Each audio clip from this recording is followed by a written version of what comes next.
श्री आनंद वृंदावन चंपू। हे नाथ, पूतना अपने स्तनों में विषम विष लगाकर केवल माता का सुवेश धारण करके आपके पास आई थी। उस पूतना को उसके भाई बकासुर अगासुर के सहित धात्री गति प्रदान कर दी। हे श्याम सुंदर, अहो जो व्यक्ति आपकी महिमा को जानने की बात कहते हैं उन्हें जाने दो। और इस प्रकार अन्य महिमा कहकर श्री ब्रह्मा 3 परिक्रमा और साष्टांग प्रणाम करके अपने सत्यलोक को चले गए। इसके बाद श्री कृष्ण अति मधुर कोमल हंकार ध्वनि करते हुए बछड़ों को वहां से चलने का संकेत करने लगे। धीरे धीरे छड़ी घुमाते हुए श्री कृष्ण को देखकर बछड़े शीघ्र चलने लगे और उनके मुख से आधे चबाए हुए अंकुरों से पृथ्वी को वो शोभित करने लगे। बछड़ों के पीछे पीछे नराकृति पर ब्रह्म श्री कृष्ण उस ब्रह्म मोहन लीला के बाद अतिशय रमणीय रहस्यपूर्ण ब्रह्म आदि योगियों की परम उपयोगी हंसी उड़ाते हुए वर्ष भर पहले वाले उस भोजन स्थल की ओर चल पड़े। सारग्राही जन मुकुटमणि श्री कृष्ण को भोजन स्थल पर अपने पास आया देखकर सखागण प्रसन्न हो उठे और उनके ना दिखने से जो उन सखाओं की विकलता थी वो सब दूर हो गई। 1 वर्ष का बीता समय उन्हें आधे क्षण के समान लगा, जिनकी महिमा किसी अन्य प्रमाण से नहीं जानी जा सकती, जिनका चरित्र बलवान अघासुर के अहंकार का मर्दनकारी है और देखने सुनने वालों के मन को हरने वाला है। उन श्री कृष्ण के पास जाकर सखा बोले, अरे सखा, तुम तो शत्रुओं की सेना को पराजित करने वाले हो। देखो, आपके बिना हमने 1 ग्रास भी भोजन नहीं किया। इस प्रकार कहते हुए उन सखाओं ने उज्ज्वल दंत पंक्ति से शोभायमान और मधुर अधरों से भूमि भारहारी। ऐसे कथा में सुना कि वो 1 साल के बाद ही वो भोजन गर्म था। अच्छा, तो भाई से ठाकुर जी की शक्ति है तो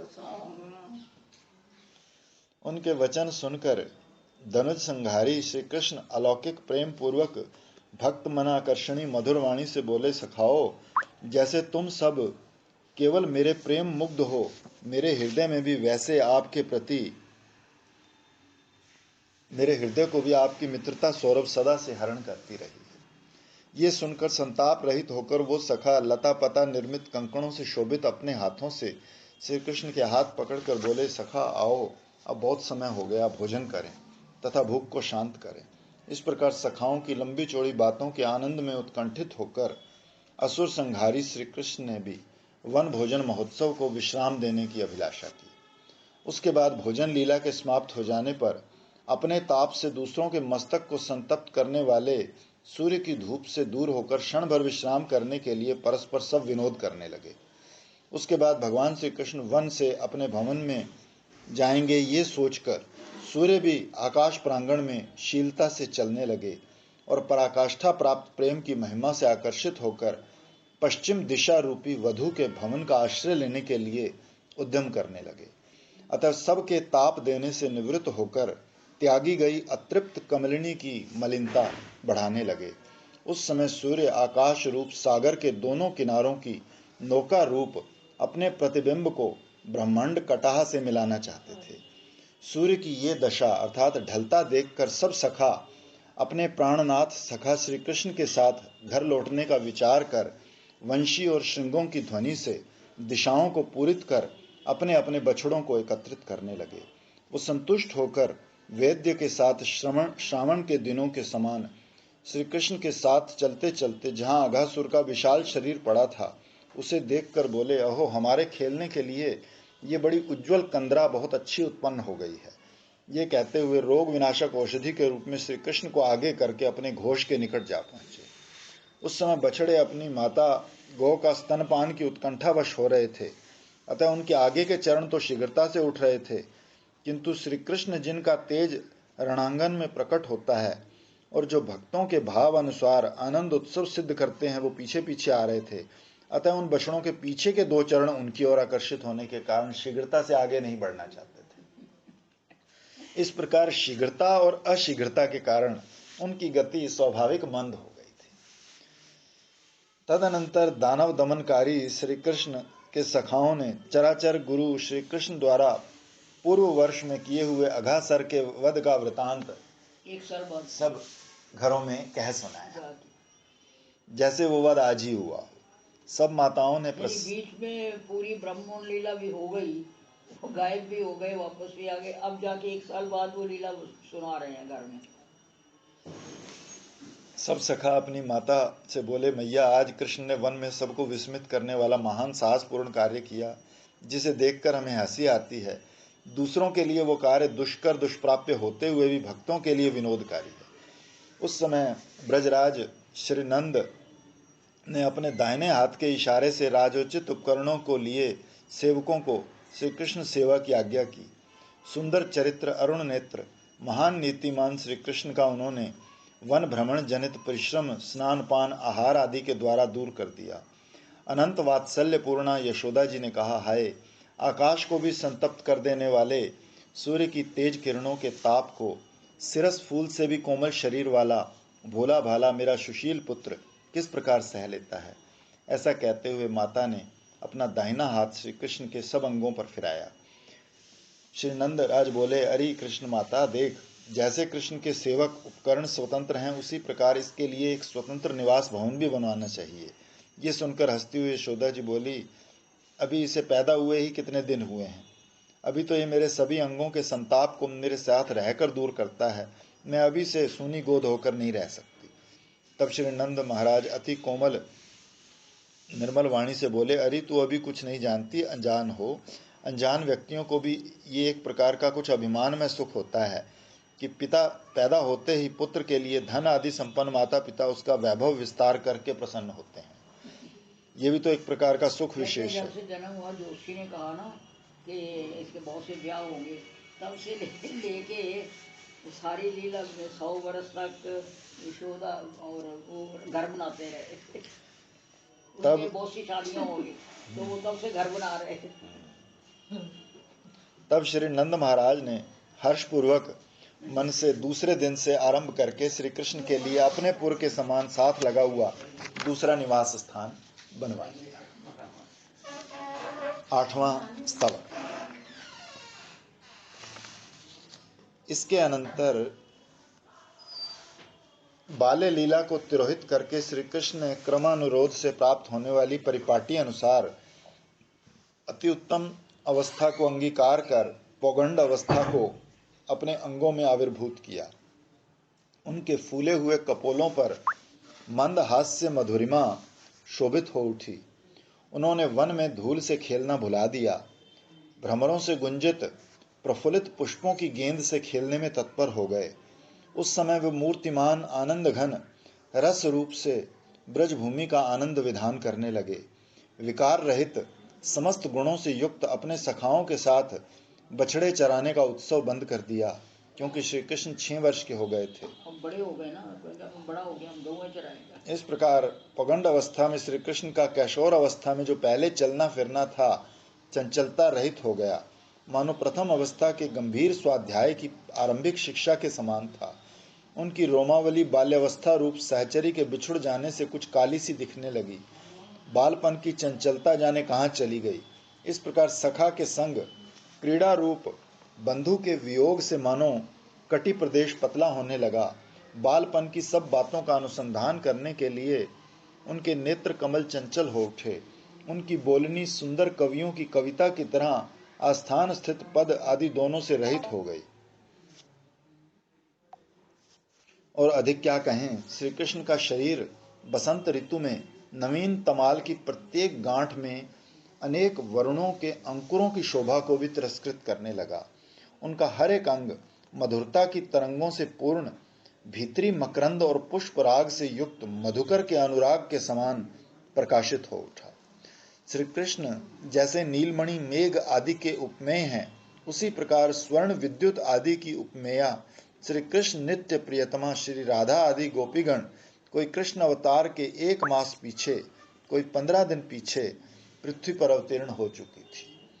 वो कृष्ण के नित्य संग तथा श्रृंगार रस की मुख्यता की स्थापना के लिए रस निर्झर रूपिणी थी और पार्वती के सौंदर्य को भी तुच्छ करने वाली। तो श्री जी को 1 साल बड़ी बताया है।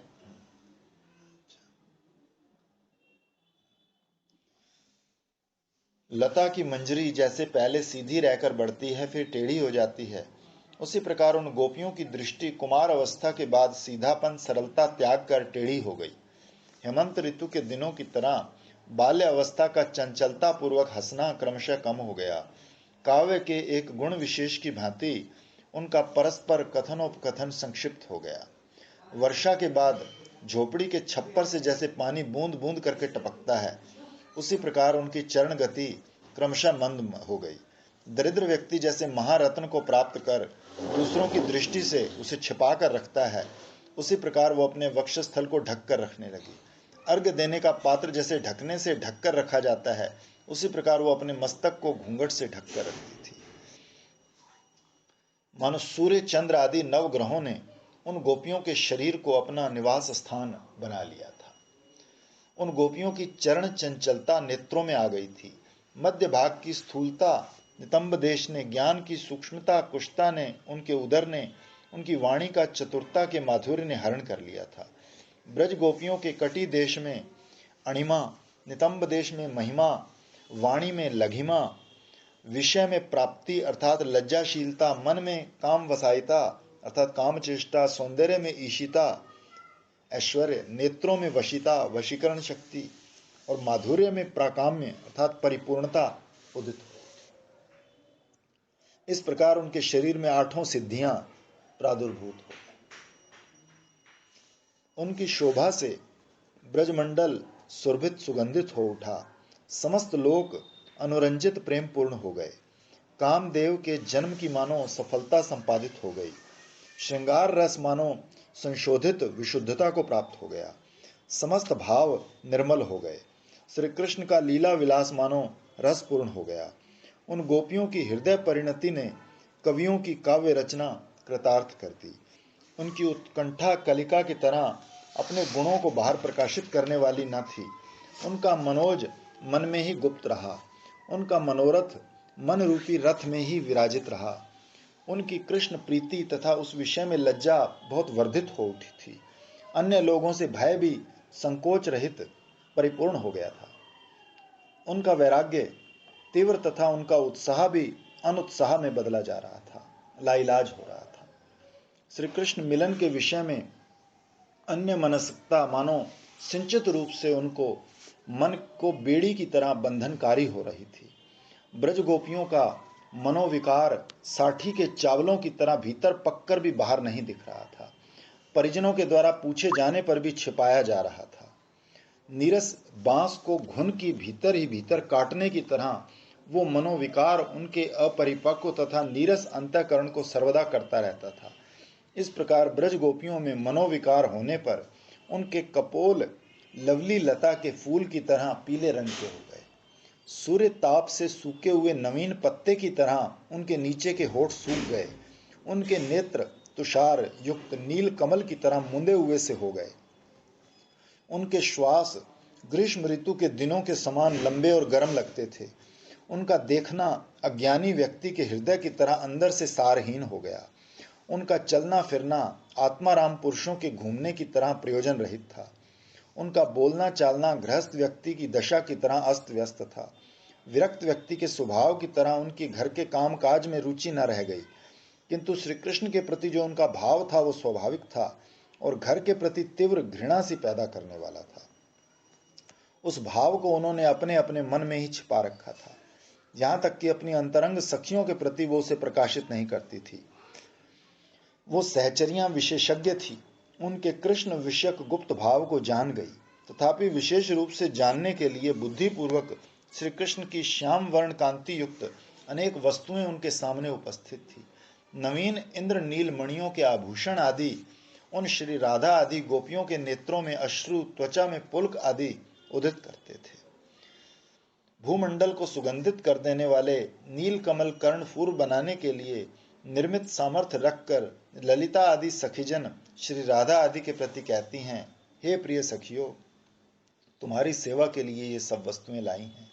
इनको तनिक देखकर अपने नेत्रों की नीरसता को दूर कर लो। श्री राधा जी की दशा को देखकर सहचरी बोलती है, हाय सखी, बड़े दुख की बात है कि मेरे हृदय में तो मलिनता पैदा हो गई है। मैं जो अंजन लाई थी उसे देखते ही अश्रु जल ने तुम्हारे नेत्र कमलों को तत्काल भिगो दिया। इंद्रनील मणि के कर्ण फूल आभरण ने विभा धारण किए बिना तुम्हारी देह रूपी यष्टि को अतिशय रोमावली युक्त कर दिया। इन नील कमलों ने बिना सूंघे ही तुम्हारी नासिका को दूर से प्रफुल्लित और सरस बना दिया। ये अंजन इंद्रनील मणि के कर्ण फूल और कमल जब तुम नेत्र कान शरीर पर धारण करोगी तो न जाने ये तुम्हें किस दशा तक ले जाएंगे। क्या हाल ये होगा, कुछ नहीं कह सकते। देखते ही इतना बेकार हो गया।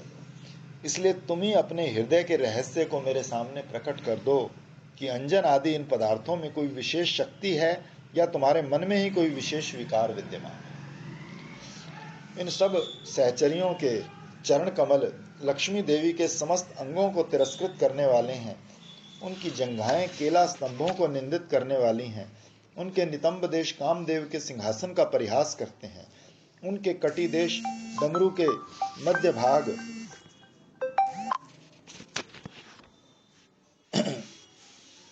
के पतलेपन को तिरस्कृत करते हैं। उनके रोजों की कलिकाओं का सौंदर्य अनारदानों को निष्फल करने वाला है। उनके अधरों के सौंदर्य द्वारा बंधुक पुष्पों की लालिमा, सुगंधी और चमक निर्जीव मृतकवत हो जाती है। उनकी दंत पंक्ति मनोहर मणिमुक्ताओं की लड़ियों को पराजित करने वाली है। उनके नासापुटों के सामने कामदेव की तुणीर नीचा मुख करके पराजित हो रही है। उनके नेत्र कटाक्षों के द्वारा कामदेव का मुख लज्जा के मारे नीचे लटक जाता है और उसकी बुद्धि बाणों का अनुसंधान करने में असमर्थ हो जाती है। उनके नेत्रों की चंचलता भ्रमरों के कारण सुखकारी यमुना के श्रेष्ठ कमलों की प्रफुल्लता, चंचलता आदि चेष्टाएं फीकी पड़ गई हैं। उनके पूर्ण चंद्रमा तुल्य मुख चंद्रों के द्वारा समस्त कमल समूह खंडित निष्प्रभ हो जाने से जल की शोभा वृद्धि नहीं कर पाते। श्री राधा आदि श्री कृष्ण नित्य सिद्धा स्वीय कांता है।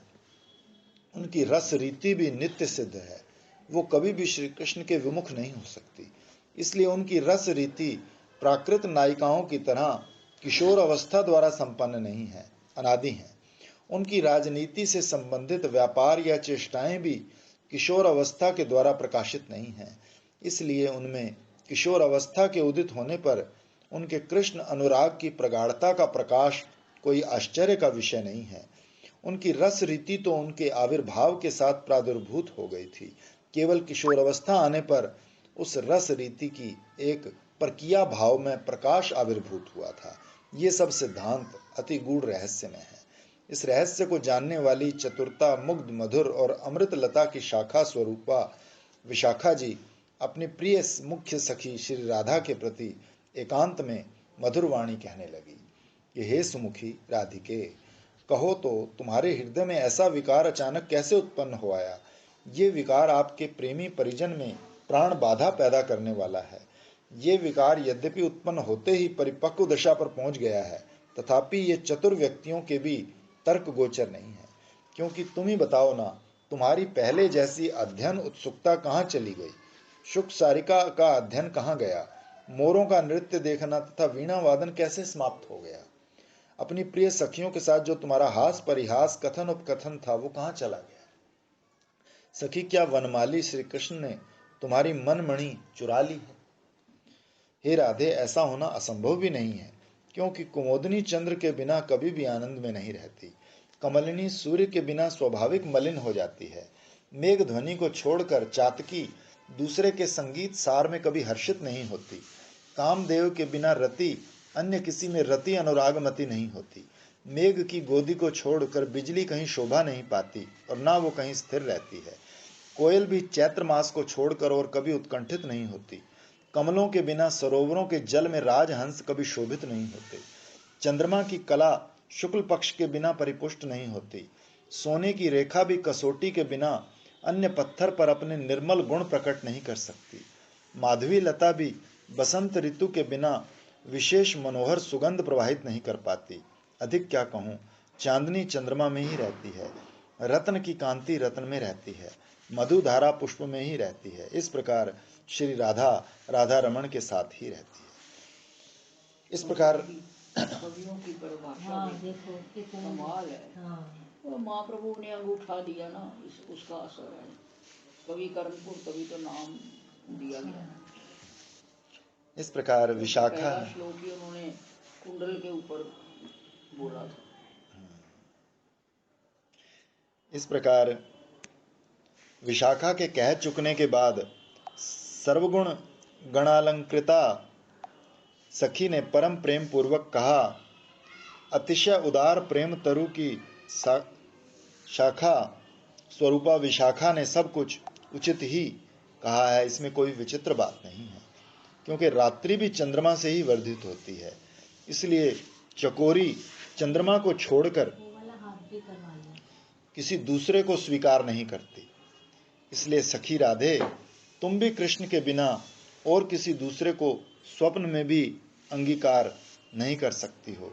ललिता के वचन सुनकर श्री राधा बोली, हे सखियों, ये तुम्हारा महान साहस है, असंभव बात की भी संभावना कर रही हो।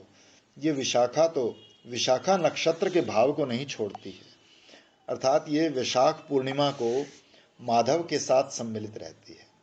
श्री राधा के वचन सुनकर ललिता सखी प्रफुल्लित मन होकर बोली, हे सुंदरी, जो होनहार है वो निश्चित हुआ करता है, क्योंकि राधा नायक वैशाख मास में उसके समान नाम वाली राधा ही विशाखा के मिलाने में सहायक होती है। तब श्री राधा हास्यामृत सिक्त मधुर वचन बोली, ललिते, आकाश लता का पुष्प आकाश लता के पुष्प की तरह होता है, ऐसा कोई कह सकता है? आकाश लता ही नहीं होती, उसका पुष्प कैसा? फिर आकाश लता का फूल ही नहीं होता, तो दोनों बातें प्रश्न और उत्तर मिथ्या है। इसी प्रकार मुख कमल से कमल को निंदित करने वाली ललिते, मुझ राधा जैसी नारी का तर्क वितर्क के द्वारा सम्मान करना संभव नहीं है। समस्त कलाओं में चतुर सखियां परस्पर मिली, तब सर्वप्रधाना श्री राधा मंद मुस्काते हुए गंभीरता पूर्वक भाव का गोपन करते हुए बोली, हे कमल मुखी मनोहरे श्यामा सखी, मेरे वचनों को जरा मन लगा कर सुन। क्योंकि इसी अवसर पर वो स्वभाव से श्यामा श्यामा नाम की सखी जो राधा की आराधना के लिए प्रतिदिन वहां आया करती थी, वो वहां आ गई थी, तो वो आ गई। तो तुम्हें देखने से मेरे नेत्रों के लिए तुम कपूर की बत्ती के समान शीतलता करने वाली हो जाती हो। कानों के यशवर्धक ललिता विशाखा के वचन भी सुनो। तो श्री राधा ने उन दोनों के वचन श्यामा को कह सुनाए। उनके वचन सुनकर श्यामा ने कहा, हे मृगनयनी राधे, आप इन सखियों के वचनों में कुछ दोष आरोपण मत करो। आप गोकुल वनिताओं की सभाओं में गोकुल कुल ललनाओं में भूषण स्वरूपा हैं। आपका स्तुति में कथा प्रसंग प्रशंसनीय है। चंद्रमा और कुमुदनी के स्वाभाविक स्नेह की भांति श्री कृष्ण और आपका स्वाभाविक भाव है। ये प्रकाशित होते ही समस्त गोकुल नगरी में महान सौरभ को प्रसारित करने जा रहा है। तब श्री राधा ने मुस्कुराते हुए कहा, हे चंद्रमुखी श्यामे, मुझे लगता है तुम उस श्री कृष्ण के प्रति सचमुच लोभायमान हो रही हो, क्योंकि तुम अपनी बात को दूसरों के ऊपर थोप रही हो। सर्व कलाओं में विजयी श्यामे, इस विषय की क्या कभी संभावना की जा सकती है? देख, कौन व्यक्ति है जो सूर्य और चंद्रमा को अपने हाथ से पकड़ने की अभिलाषा करे?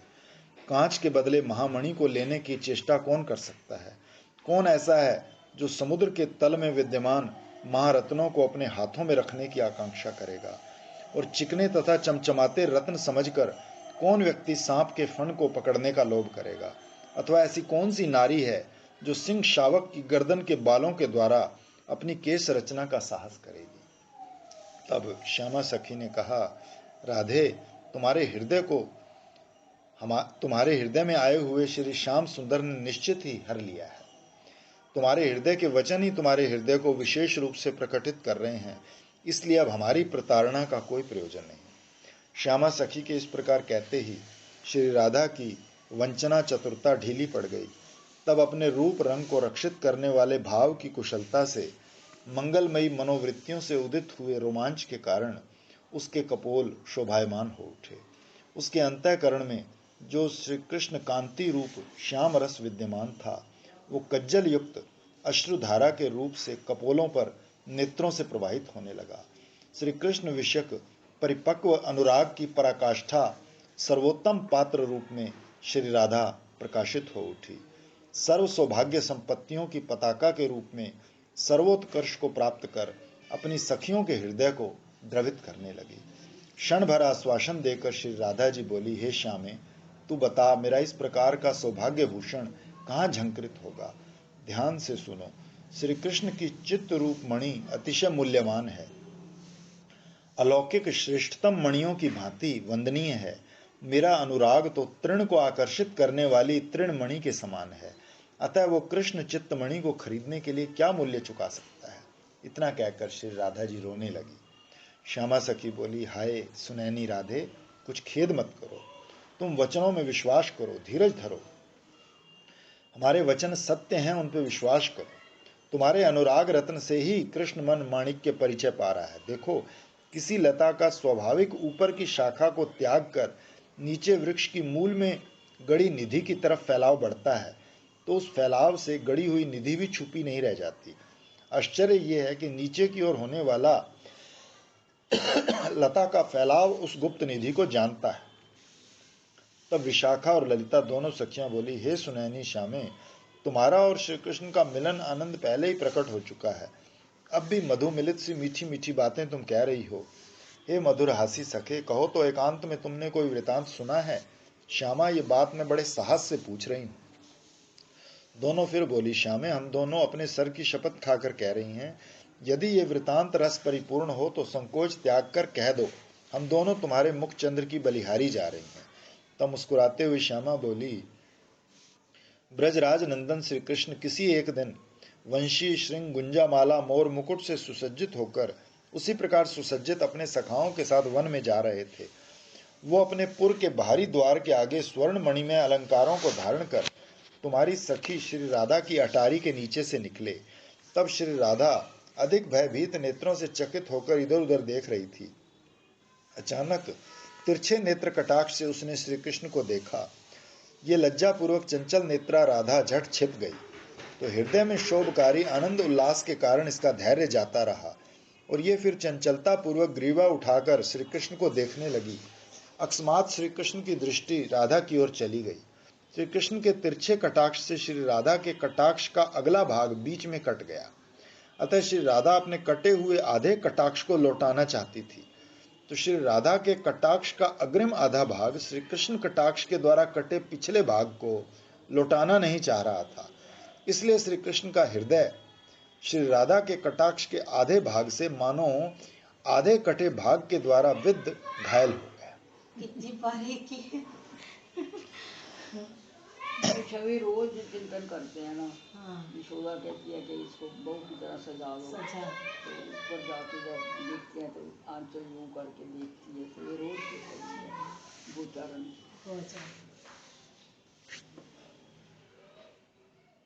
श्री कृष्ण अपने सखा से बोले, हे प्रिय सखे, देखो ये अपनी अटारी में बिना मेघ की बिजली की तरह शोभायमान कौन है। क्या नंद भवन से कोई छोटी सी कल्प लता इस अटारी पर गिरी है, अथवा तीन लोकों के लोगों को सम्मोहित करने वाली कामरूप इंद्रजालिक की माया रचित कोई सोने की पुतली है, अथवा गोकुलपुर की अधिष्ठात्री देवी है।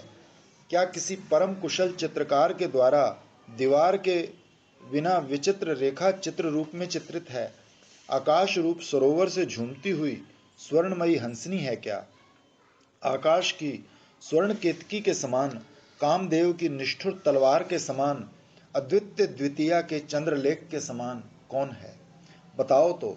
सम्मोहन महिमा की लता समान, लावण्य के दर्पण के समान, माधुर्य पताका के समान श्रेष्ठ गुण रूप मणियों की मनोहर कांति मंजरी है, अथवा सुंदरता पक्षी को बंधन में रखने वाला स्वर्ण का पिंजरा है। ये परम सुंदरी कौन है, एक क्षण भर प्रकट होकर छिपी जा रही है। तब वो प्रिय नम्र सखा बोले, सखे कृष्ण, खेद युक्त मत हो, यही वृषभानुनंदिनी राधा है, जो विधाता की नवीन सृष्टि है। इसे विज्ञजन समस्त सौभाग्यों के सार से अधिक राधिका नाम से बुलाते हैं। इतना सुनते ही श्री कृष्ण बोले, हाँ हाँ, मैं इसे जानता हूँ। ये तो समस्त सुंदरियों के सौंदर्य गर्भ को नीचा दिखाने वाली है। गुणवती नारियों की गणना प्रसंग में इसका चरित्र परम प्रशंसनीय और गायन करने योग्य है। इसका कुछ परिचय माँ यशोदा और रोहिणी के परस्पर संवाद में मुझे ज्ञात हुआ था। किंतु मेरे नेत्रों की तो आज ये पथिक बनी है और आज ही इसे देखा है। श्री श्यामा ने कहा, हे ललिते, श्री राधा और कृष्ण दोनों के हृदय में परस्पर मिलन का विशाल मनोरथ रूपी अंकुर तो उत्पन्न हो ही चुका है। समयानुसार एक दो पत्र क्रमशः निकलने पर मनोरथ अंकुर में फल लगने की आशा संभावित है। ये सुनकर श्री राधा बोली, अरे मिथ्यावादिनी श्यामे, चुप हो जा, चुप हो जा। मैं अपनी अटारी पर कभी भी अकेली नहीं चढ़ी हूँ, इसलिए आज के बाद फिर मुझ निर्दोष राधा को अति छोटा बनाने का विचार नहीं करना। मैं तुम्हारे पांव में पड़ती हूँ, बस अब कुछ बोलकर मुझे लज्जा समुद्र में मत ढकेलना। ये सुनकर श्यामा ने कहा, राधे, यदि ये बात मिथ्या है तो इसमें लज्जा समुद्र की क्या बात। देख, जो स्वाभाविक भाव है छिपाने पर भी वो छिपा नहीं रहता। मेरी इस चंचलता को क्षमा कर दो, आगे अपनी सौभाग्य संपत्ति पर विश्वास करो। इस प्रकार ब्रजपुर में सखियां अपनी अपनी युथेश्वरियों के साथ ही यथा समय यथा योग्य कथा प्रसंग में श्री कृष्ण के प्रति उदित अपने अनुराग को प्रकाशित करने लगी और पूर्व अनुराग रूप नाटक का प्रथम रंग निरंतर बढ़ने ही लगा। इस पूर्व अनुराग रंग में श्री राधा आदि गोपियों को ब्रजभूमि श्री कृष्ण के विलक्षण लक्षण में ध्वजा कमल आदि चरण चिन्हों से चित्रित दिखाई देने लगी। समस्त जल श्री कृष्णांग कांति के समान श्याम वर्ण युक्त यमुना जल के समान लीलापूर्ण प्रतीत होने लगा। समस्त कांति या तेज समूह श्री कृष्ण की श्याम वर्ण कांति से परिपूर्ण दिखने लगा। समस्त वायु श्री कृष्ण अंग की सौरभ प्रवाहित करने वाली अनुभूत होने लगी। संपूर्ण आकाश श्री कृष्ण मुख चंद्र की चांदनी से समुज्ज्वलित दिखाई देने लगा। इस प्रकार समस्त तेज आकाश जल आदि महाभूत उन ब्रजांगनाओं में कृष्ण निष्ठा वर्धित करने लगे।